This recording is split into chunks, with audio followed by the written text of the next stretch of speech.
Kurikulum merupakan alat untuk mencapai tujuan pendidikan. Kurikulum yang baik ialah kurikulum yang relevan dengan perkembangan zaman.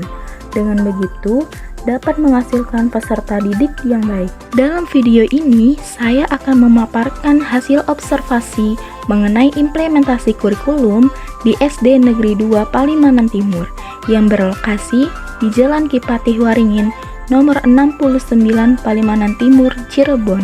Berdasarkan hasil wawancara dengan Ibu Niken Zuraida SPD, selaku guru pengajar kelas 1, bahwa penerapan kurikulum di SD Negeri 2 Palimanan Timur sudah mulai menggunakan kurikulum baru atau kurikulum merdeka, meski masih masa penyesuaian pada kelas 1, 2, 3, dan 4.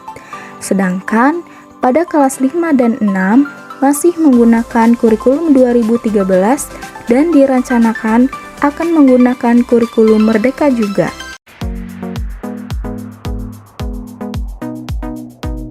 Sebelumnya itu saya mengajar kurikulum 13, terus berubah ke kurikulum merdeka.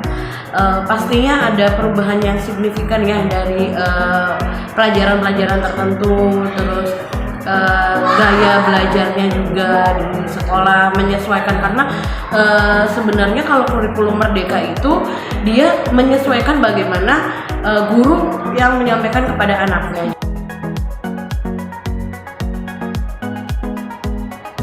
Masalah kesulitan ya, menurut saya kesulitan yang saya dapatkan itu tentang implementasi dari P5. Dari P5 sendiri, karena yang namanya anak kelas 1 ya, itu kan ada fase A sama fase B ya. Kalau dari segi fasilitas belum ya, karena kita kan baru, sekolah itu hanya menyediakan buku belajarnya, karena buku kurikulum merdeka dengan kurikulum 13 kan beda. Kalau kurikulum 13 kan ada tema-tema gitu kan. Nah, yang disediakan sekolah itu ya baru bukunya doang, belum ada alat bantu belajar yang lain. Kalau kita mau alat bantu belajar yang lain, ya itu dibuat dari gurunya sendiri. Menurut penjelasan Ibu Niken, ada 6 materi mengenai P5. Namun, baru 2 materi yang dilaksanakan di kelas 1 karena sulit untuk menyesuaikan kondisi siswa yang cenderung aktif. Kegiatan 2 materi tersebut yaitu tentang lingkungan dan pengenalan sosialisasi. Seperti anak-anak diajarkan mengurangi penggunaan plastik dengan membawa wadah atau tepak makan dari rumah. Anak-anak juga diajarkan berjualan untuk melatih berbicara dengan orang lain dan mengenal mata uang.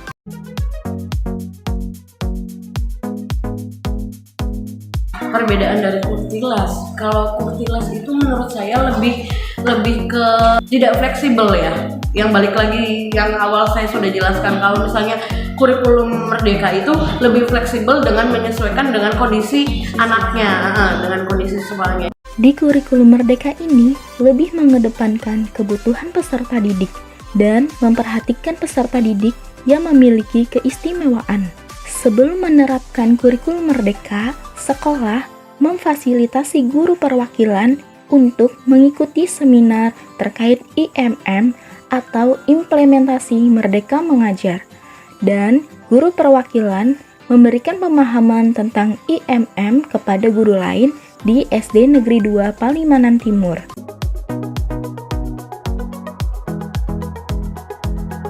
Dampak dari saya sendiri, menurut saya kurikulum merdeka itu saya lebih aktif ya, karena materinya kan nggak cuma materi umum, tapi juga ada materi P5.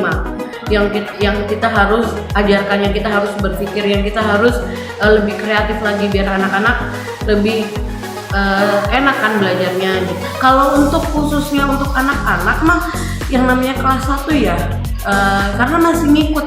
Kalau kelas 1 masih ngikut, di mana gurunya tersebut membawa anaknya. Sejauh ini, dampak yang dirasakan Ibu Niken dalam menerapkan kurikulum merdeka, ia merasa lebih aktif karena bukan hanya dari materi umum, tetapi dengan materi P5 juga yang membuat guru lebih aktif dan inovatif supaya siswanya lebih nyaman dan senang mengikuti pembelajaran. Kalau menurut Ibu sendiri lebih enak menggunakan kurikulum yang Kurkilas atau Merdeka? Kurikulum Merdeka, iya. Baik, itulah hasil observasi saya di SD Negeri 2 Kalimantan Timur terkait implementasi kurikulum di sekolah dasar. Audio Jungle.